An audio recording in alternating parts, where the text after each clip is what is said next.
feel anything bad about being a watered down African. You're actually doing a great thing by even still holding onto your roots.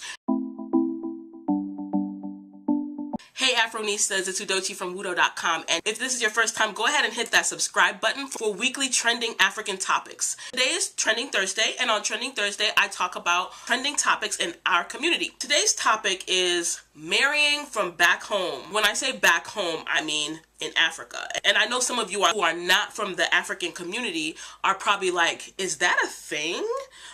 Well, yeah, it is. There's a lot of people nowadays who are actually seeking to marry people from Africa for multiple reasons. So, yes, it's a thing. That's the answer to the first question. Question number 2, why are people doing this?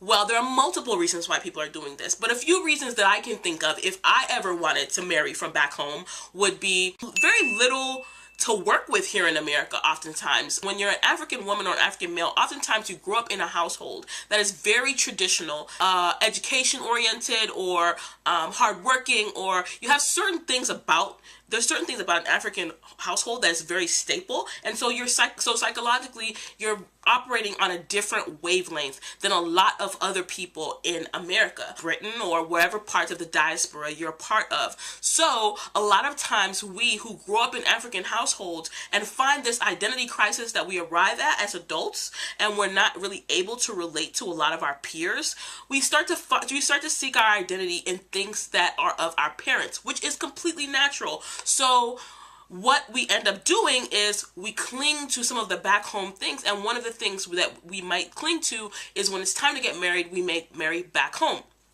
Another reason why many people marry from back home is a lot of American men not interested in getting married, or Nigerian households are pretty traditional. So the women who grew up in them are pretty traditional. So even when you grew up here in America, if you grew up under your parents' guidance who came from Nigeria, you're probably growing up in an environment that's very traditional, almost to the level of being from the 60s, where the man is the head of the household and the woman kind of takes care of him, cooks, raises the children. The man is involved in raising the children too. It's very cohesive family unit. You're very focused on family values. But a lot of American men who grew up in the age of How I Met Your Mother, or just all these shows that kind of glorify male chauvinism or individuality or independence. When an African woman grows up in this environment, she sees this kind of disconnection between what she grew up with and what she knows are good and valuable and what she wants and what she's surrounded by. And so at the end of the day, she may look for a solution in going back home to marry. This happens with men too. I know men who grew up here in America or in other parts of the world and went back to Africa to find a spouse. So it's happening all over the place. Another reason, other than number 1, you're looking for the values that are similar to yours. Number 2, you're wanting someone who can relate to you. But number 3, a lot of American men and women grow up with this sense of independence and individuality, whereas African traditional family life is very cohesive, is very group-centered, is very community-centered. So when you grow up and you're looking for where do I fit in, you're looking for people who have that family connectedness feeling, and oftentimes it's really hard to find here in America because everybody is about their career. Everybody's very career oriented. Everybody's worried about their goals. They're kind of willing to sacrifice their community, or getting together, or partnership, or community for achievement. So when that's the situation, it's really hard to find a spouse who is moving along the same lines with you in a Western environment. So these are some reasons why you find many African young adults in today's era going back to Africa to find spouses. The next question you would have then, now that you understand, is that a smart thing to do? There's a yes and a no to it. It's a good thing because you can continue to propagate your value system with people who understand your parents' value system. So that's a good thing.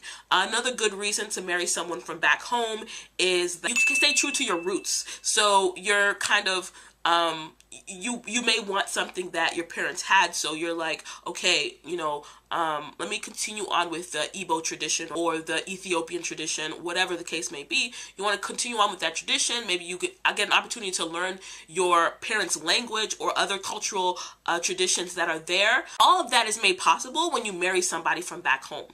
Now, oftentimes when you marry somebody who may be also your same culture but grew up here in America, their culturalness is watered down. I know my culturalness is watered down. My Igbo-ness is watered down because I grew up in American environment.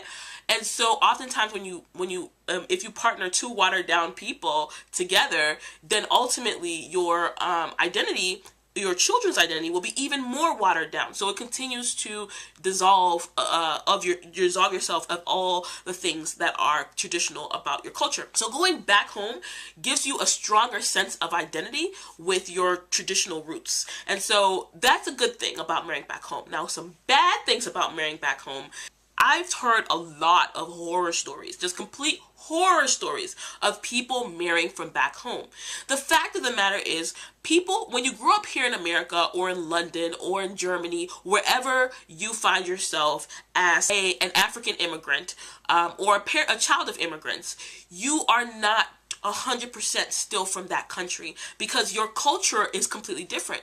In order for you to have what culture is made up of is ultimately what you're surrounded by, what your everyday day-to-day interactions are about.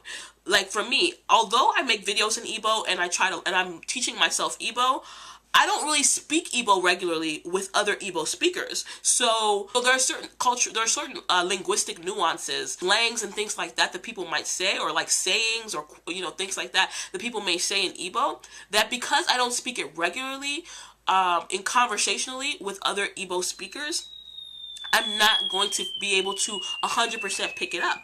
So there's a give and take with that. When you realize what it is that you want to do, if you want to be culturally Igbo, it takes more than just learning the language. It also takes being consistently surrounded by other people who are from that culture. So that you can pick up the little cultural nuances that are specific to those people. And then you can honestly say that, yes, I am of that culture. But if you grew up in America and you still embrace some of the cultural things like wearing Ankara or speaking or learning to speak Igbo or learning parts of the Igbo language, you're kind of American Igbo. You're a watered down Igbo, and you have to accept that. You have to embrace that as part of your identity and not fully expect. And there's nothing wrong with being a watered down Igbo. I consider myself a watered down Igbo. There's nothing wrong with being a watered down African. The only thing is that you have to be able to accept that as who you are. You can still rock the Ankara and rock it well.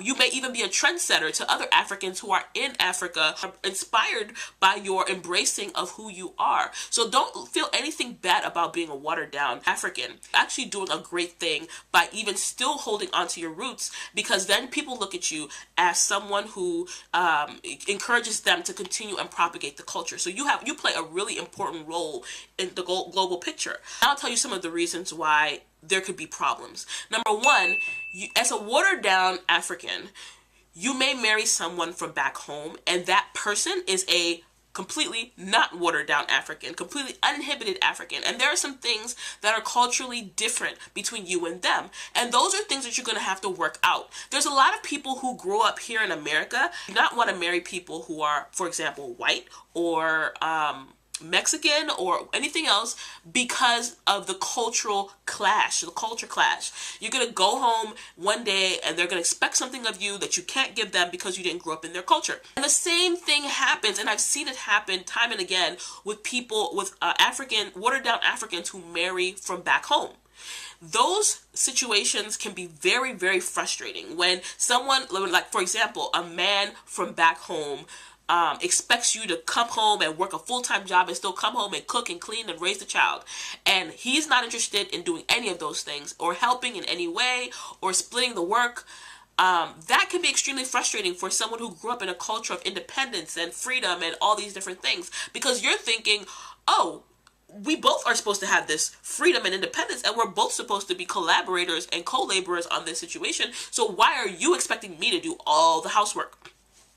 while you watch sports or whatever? Why do you think that that's okay? So that's one example. And maybe some foods that he expects you to cook that you can't cook, and he's like, oh, I really miss when I used to eat that back home. There may also be other issues. For you have to get papers for this person. Overcoming that barrier could be really difficult. There's also the potential issue, language barriers. If he or she speaks the language fluently and you don't speak the language fluently, depending on their personality, they may even use that against you and maybe be talking about you, around you, behind your back, in ways that are not good. Then when there's time to and then there's the other issue of arguments. If you're arguing about something, you may put the fault of the reason why you're not compromising on the cultural differences. So that's one issue with marrying somebody of another culture in general.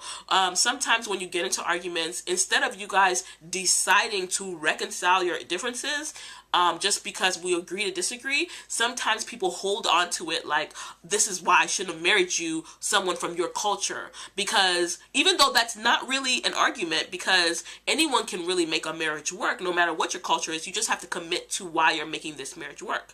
Unfortunately, some people use cultural issues or any little thing and hold on to that as the reason they refuse to make this marriage work. So you have to be careful about things like that. So those are some of the reasons why not to marry somebody from back home. There's also work permit issues when you bring somebody from overseas to marry. So at the end of the day, like, they may not be working until they get their work permit, unless they're doing some under the table work or something else. I don't know. But that could be an issue actually for your finances. Now it's your turn. Leave in the comments section, what do you think? Would you ever marry somebody from back home? Did you marry somebody from back home? Would you recommend people marry people from back home? Do you think it's a good thing? Do you think it's a bad thing? You have a friend or a family member who married somebody from back home, and how did it turn out? Was it good? Was it bad? Let's start a conversation in the comment section. And as always, thank you for watching. Check out for another video tomorrow. But for now, love yourself, because you're worth it. Thanks for watching. If you enjoyed what you saw today, hit that subscribe button for new, fun, empowering African videos every week. And then go check out some of my other videos from my channel, because you're worth it.